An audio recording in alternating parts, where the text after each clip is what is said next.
Hello friends, എല്ലാവർക്കും magic മസാലയിലേക്ക് സ്വാഗതം. ഇപ്പൊ മാമ്പഴത്തിന്റെ സീസൺ ആണ് അല്ലേ? എല്ലാവരുടെ വീട്ടിലും മാമ്പഴമൊക്കെ ഉണ്ടാവും. മാമ്പഴം വെച്ചിട്ട് ഉണ്ടാക്കിയെടുക്കാൻ പറ്റുന്ന അടിപൊളി ടേസ്റ്റിലുള്ള ഒരു ഡെസേർട്ടിന്റെ റെസിപ്പിയുമായിട്ടാണ് ഞാൻ ഇന്ന് വന്നിരിക്കുന്നത്. വീഡിയോയിലേക്ക് കിടക്കുന്നതിന് മുമ്പായിട്ട് വീഡിയോ ആദ്യമായിട്ടാണ് കാണുന്നതെന്നുണ്ടെങ്കിൽ ഒന്ന് സബ്സ്ക്രൈബ് ചെയ്തേക്കണേ. 4 മാമ്പഴമാണ് ഞാൻ എടുത്തിട്ടുള്ളത്. ഇത് തൊലി കളഞ്ഞ് നമുക്കിതൊന്ന് കട്ട് ചെയ്തെടുക്കാം.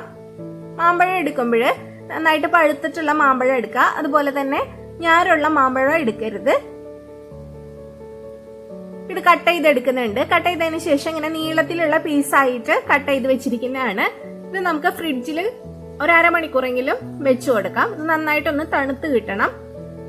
ഈ ഡെസേർട്ട് കുറച്ച് തണവോട് കൂടി കഴിക്കാനാണ് കൂടുതൽ ടേസ്റ്റ് ഉണ്ടാവുക. ഇനി നമുക്ക് പാൻ കേക്ക് റെഡിയാക്കി എടുക്കാം. അതിനായിട്ട് മിക്സിയുടെ ജാറിലേക്ക് 4 കോഴിമുട്ടയാണ് പൊട്ടിച്ചൊഴിച്ചു കൊടുത്തിരിക്കുന്നത്. 250 ml കപ്പില് 2 കപ്പ് പാൽ ഒഴിച്ചു കൊടുക്കാം. ഇനി വേണ്ടത് മൈദയാണ്. മൈദയും 2 കപ്പ് അളവിലാണ് ഞാൻ എടുത്തിട്ടുള്ളത്. അത് നമുക്ക് ഇതിലേക്ക് ഇട്ട് കൊടുക്കാം.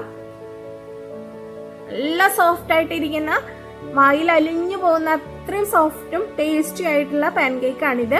ഒരു പ്രാവശ്യമെങ്കിൽ ഇതുപോലെ ഒന്ന് ഉണ്ടാക്കി നോക്കണം.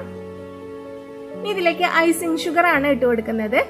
ഞാനിപ്പോ ഒരു 4.5 ടേബിൾ സ്പൂണോളം ഐസിങ് ഷുഗർ ഇട്ട് കൊടുക്കുന്നുണ്ട്. ഇനി ഇതിലേക്ക് കോൺഫ്ലോർ ഇട്ട് കൊടുക്കണം. 1.5 ടേബിൾ സ്പൂൺ കോൺഫ്ലോർ ഇട്ട് കൊടുക്കുന്നുണ്ട്. ഇനി നമുക്ക് ഇതിലേക്ക് കുറച്ച് ഐസ് ക്യൂബ്സ് ഇട്ട് കൊടുക്കാം.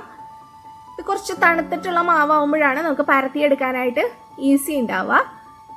ഇനി ഇതിലേക്ക് ഫുഡ് കളറാണ് ചേർത്ത് കൊടുക്കുന്നത്. ഇതൊരു നല്ലൊരു യെല്ലോ കളറിലാണ് ഈ പാൻ കേക്ക് ഉണ്ടാവുക. അപ്പൊ അതിന് വേണ്ടിയിട്ട് നല്ലൊരു ബ്രാൻഡിന്റെ ഫുഡ് കളർ യൂസ് ചെയ്യാം. 3-4 ഡ്രോപ്സ് ഒഴിച്ചു കൊടുക്കാം. ഇതെല്ലാതും കൂടിയിട്ട് നന്നായിട്ട് അടിച്ചെടുക്കാം.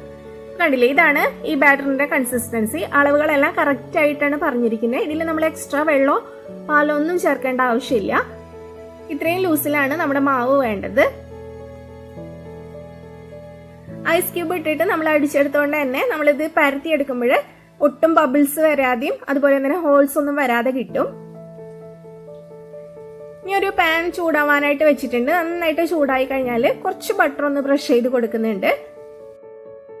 ഒരു തവി മാവ് ഒഴിച്ചു കൊടുക്കാം. അതിനുശേഷം പരത്തി കൊടുക്കരുത്. ഇതുപോലെ പാൻ ഒന്ന് ചുറ്റിച്ചു കൊടുക്കാം. മാവിന്റെ കൺസിസ്റ്റൻസി കറക്റ്റ് ആയാലാണ് നമുക്ക് ഇതുപോലെ ചുറ്റിച്ചെടുക്കുമ്പോൾ കറക്റ്റ് ആയിട്ട് വരുള്ളൂ.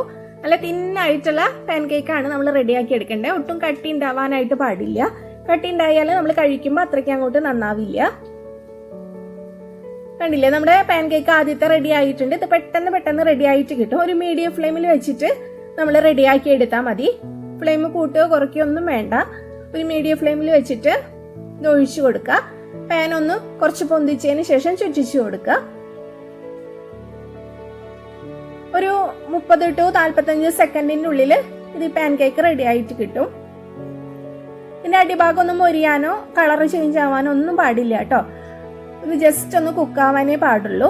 അപ്പൊ ഇതൊക്കെ റെഡിയാക്കി വെച്ചിട്ടുണ്ട്. കണ്ടില്ലേ, നമ്മുടെ പാൻ കേക്ക് എത്രമാത്രം നൈസായിട്ടാണ് കിട്ടിയിട്ടുള്ളതെന്ന് കണ്ടില്ലേ. നല്ല സോഫ്റ്റ് ആണ്. അതുപോലെ തന്നെ ഒട്ടും ബബിൾസോ ഹോൾസോ ഒന്നും വരാതെ കിട്ടിയിട്ടുണ്ട്. ഇതുപോലെയാണ് നമ്മൾ പെർഫെക്റ്റ് ആയിട്ട് പാൻ കേക്ക് റെഡിയാക്കി എടുക്കണ്ടേ. എല്ലാതും ഇവിടെ റെഡിയാക്കി എടുത്തിട്ടുണ്ട്. ഇനി നമുക്ക് ഇതിനുള്ളിൽ ഫില്ലിങ് വെച്ചു കൊടുക്കണം.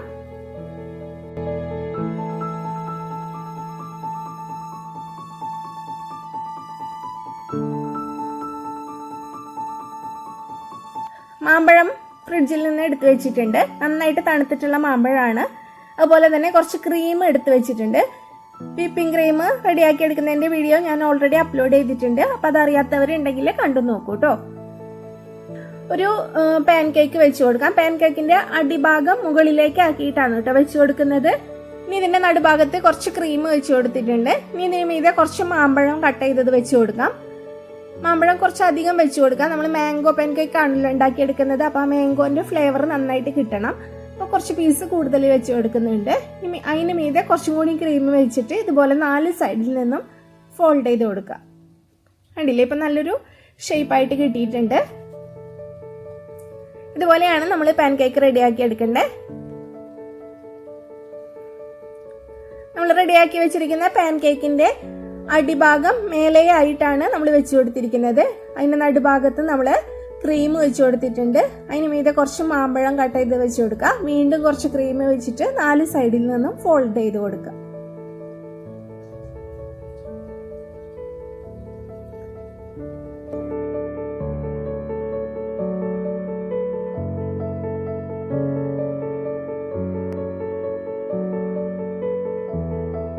ഇതൊന്ന് കട്ട് ചെയ്ത് കാണിച്ചു തരാം. നല്ല സോഫ്റ്റ് ആയിട്ടാണ് ഇരിക്കുന്നത്. വായിൽ അലിഞ്ഞു പോകുന്ന അത്രയും സോഫ്റ്റ് ആണ്. അതുപോലെ തന്നെ കഴിക്കാനാണെങ്കിൽ അടിപൊളി ടേസ്റ്റ് ആണ്. നമ്മൾ ഈ വിപ്പിംഗ് ക്രീമിൽ വേറെ എക്സ്ട്രാ മധുരമൊന്നും ചേർക്കുന്നില്ല. വിപ്പിംഗ് ക്രീമിന് ഓൾറെഡി മധുരം ഉണ്ടാവുമല്ലോ.